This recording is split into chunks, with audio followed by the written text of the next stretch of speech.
1851, in what is now known as Iraq, archaeologist and explorer Sir Austin Henry Layard discovered a library with 22,000 tablets containing what we know to be the earliest writings on Earth. The writings date back to over 6,000 years ago when the region was known as Mesopotamia, Sumer, and Babylon. Amongst these vast writings is a story which mirrors the book of Genesis in the Bible. It tells a story of a great flood which reshaped the face of the planet Earth and all of her inhabitants. It tells a story of a tower built and the creation of the spoken word. One of these scrolls includes a star map of what appears to be a sun and its planets. The writings include detailed descriptions and maps of our solar system matching what we know today and beyond. It includes a 10th planet in an orbit between Mars and Jupiter. It is written that the 10th planet Nibiru was thrust into our solar system and collided with the planet Tiamat.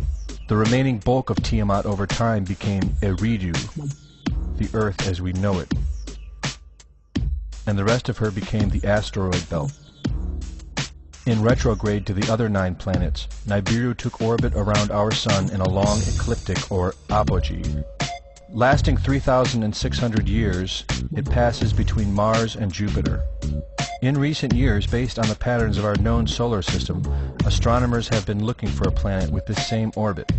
In search of this planet, they discovered the planet Pluto. The search continues.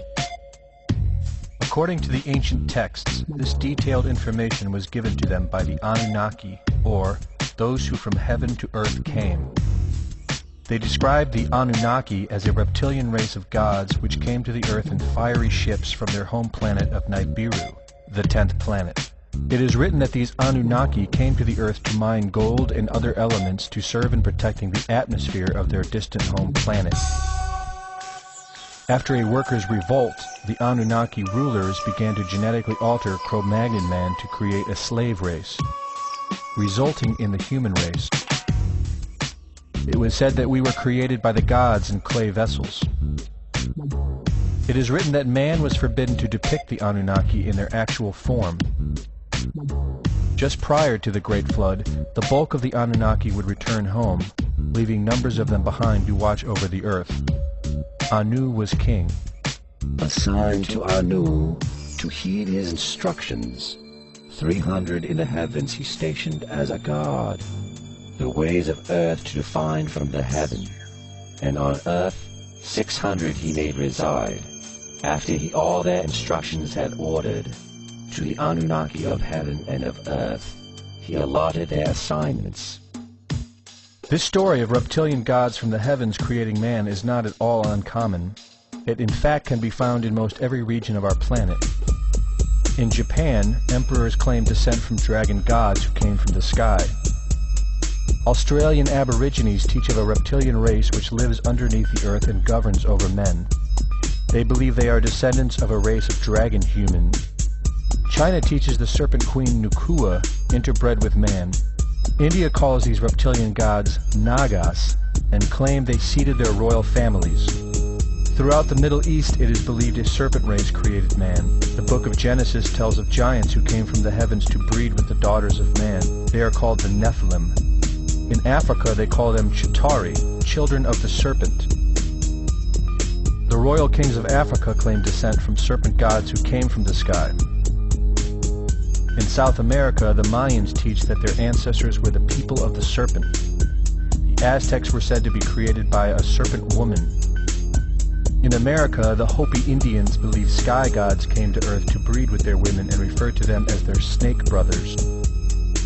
The word Sioux means snakes, and Iroquois means serpents. It seems the only places you will not find this historical story is where the history has been methodically destroyed. The descendants of King Anu in Sumeria and Babylon can be traced throughout time. The pharaohs of Egypt were from the bloodlines of the Babylonian kings. The rulers of the Roman Empire can be traced to Egyptian hierarchy. All throughout Europe, the royal families can be traced back to the great Roman emperors.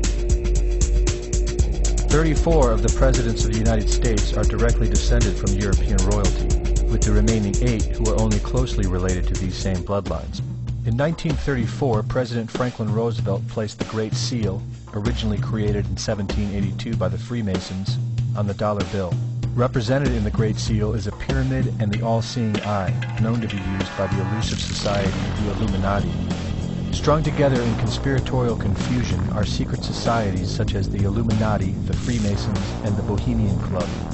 In 1917, National Geographic did a story on a place in Montreal, California called Bohemian Grove. The story reports a place where the world's elite, members of the Bohemian Club, retreat to in late July and conduct an ancient occult ceremony called the Cremation of Care.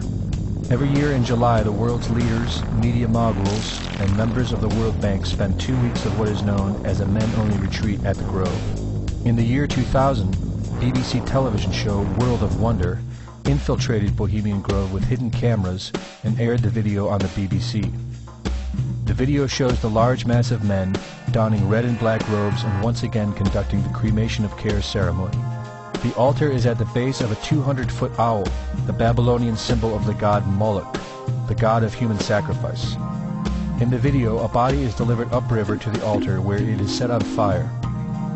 Upon being aired, members of the Bohemian Club reported that the ceremony is a put-on, merely done for entertainment and fun. This history tells a story of our world leaders having a deep involvement in satanic tradition, worshipping our reptilian overlords, the serpent gods. It poses the possibility that we may be and have always been enslaved by our leaders, no different than sheep or cattle. There is an endless amount of information out there which supports this, but don't take my word for it.